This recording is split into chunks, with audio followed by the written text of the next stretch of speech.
Hey guys, it's me, the queen of fun and fast cooking, and I'm back again with another delicious recipe. This time I'm showing you how to make bread rolls, also popularly called dinner rolls. As always, my recipe is fail-proof and you can confidently use it to create yours from the comfort of your kitchen. But first, let's learn how to make the softest bread rolls ever.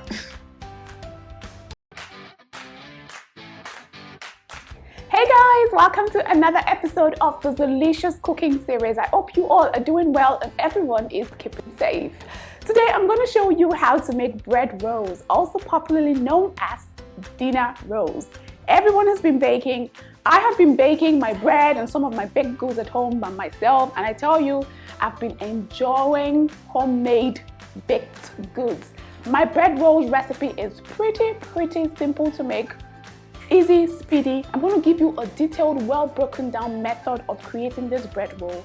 And my recipe, as always, is very fail proof. Before we go into the cooking action, if you haven't subscribed to the channel, please go ahead and hit the subscribe button and the bell just right beside it so you can get instantly notified whenever I upload a new video and join the family. Okay? And like this video after watching it, which I know that you're definitely going to like. Alright, let's get right into the cooking action. Start by adding the all-purpose flour to a mixing bowl. I'm using 4 cups of flour here. You can use bread flour as a substitute if that's what you have available. Next, let's talk yeast, guys. I'm using instant yeast for this recipe, which requires no activation in warm water before adding to the flour mixture. If what you have is active dry yeast, please proof it first in ½ cup of warm water until it is foamy at the top before adding the flour mixture. With that being said, I'll add the 2 tablespoons of instant yeast to the bowl, followed by sugar and a sprinkle of salt. Mix this to combine thoroughly. In another mixing bowl, add the liquid milk, crack open 1 egg and add the soft butter. Whisk to combine thoroughly.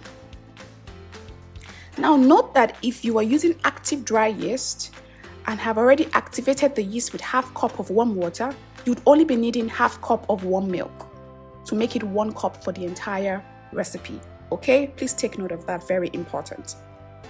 Make a hole in the center of the flour mixture and pour in the wet mixture. Stir with a spatula until flour has absorbed all the liquid.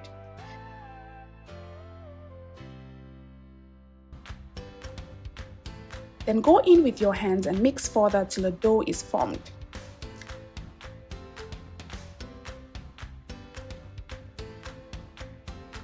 Afterwards, transfer the dough to the countertop. Before kneading, I always like to set a timer to 10 minutes so I'm sure I give this dough a proper kneading. You want to ensure you knead the dough continuously for at least 10 minutes until it is smooth, soft and stretchy.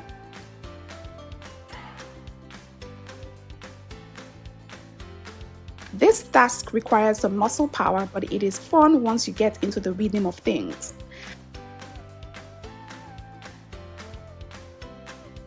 I find that kneading the dough with both hands simultaneously works well for me. Grab the dough, roll with one hand and bring it in, transferring to the other hand and continuing with the flow until the 10 minutes timer goes off.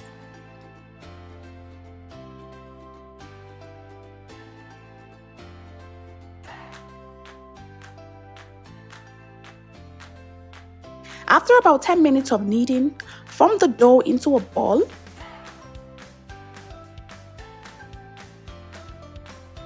And gently press with one of your fingers. If it bounces right back up, then you are ready to move to the next step. If it doesn't, then you need to continue kneading until this is achieved. To achieve the softest chewy bread rolls ever, the kneading process must be done correctly. Afterwards, place the dough ball in a bowl, cover with cling film, place in a warm place and leave to proof for at least 45 minutes.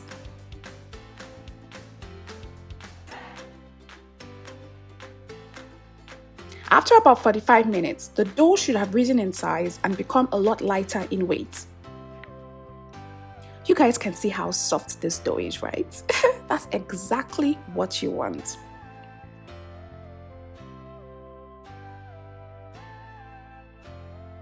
Next, roll out the dough to form a long strip. This is going to help ensure we cut out equal pieces so every dough is the same size.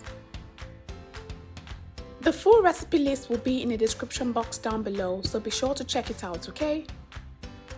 In all, I got about 14 pieces of dough. Before you begin rolling the dough, generously coat an oven-safe pan with butter or oil. Ensure you coat the sides as well. Then grab a piece of the dough and form into a round shape.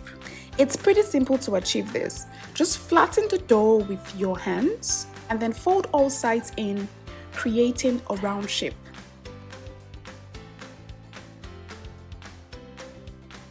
Afterwards, smoothing it out by shaping it up with your hands against the countertop, and then transfer to the greased baking pan. Continue this until you have formed all the dough pieces into round shapes.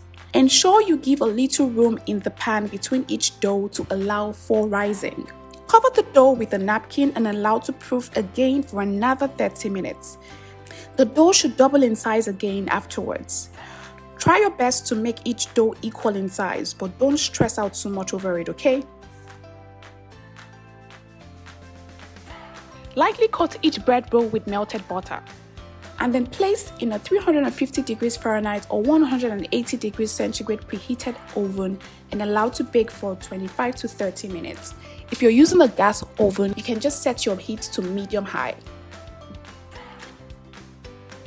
After baking, cut the top again to give the bread rolls a beautiful glossy look.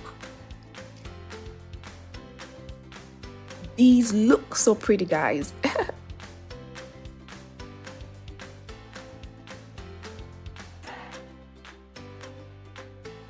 I'm going to open up one now to show you guys how soft this is.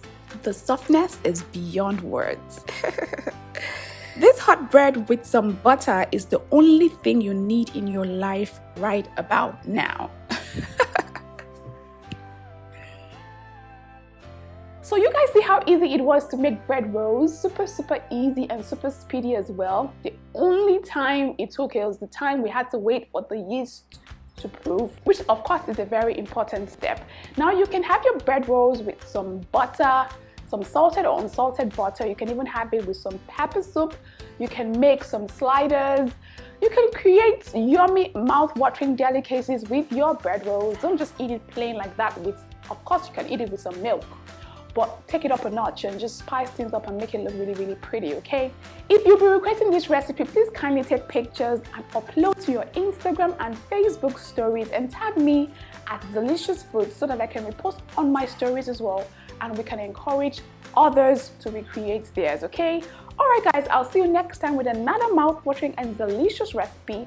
Until then, remember to be very kind to one another, love yourselves generously, and it's me, the queen of fun and fast cooking, signing out right now. Take care guys, I love you all.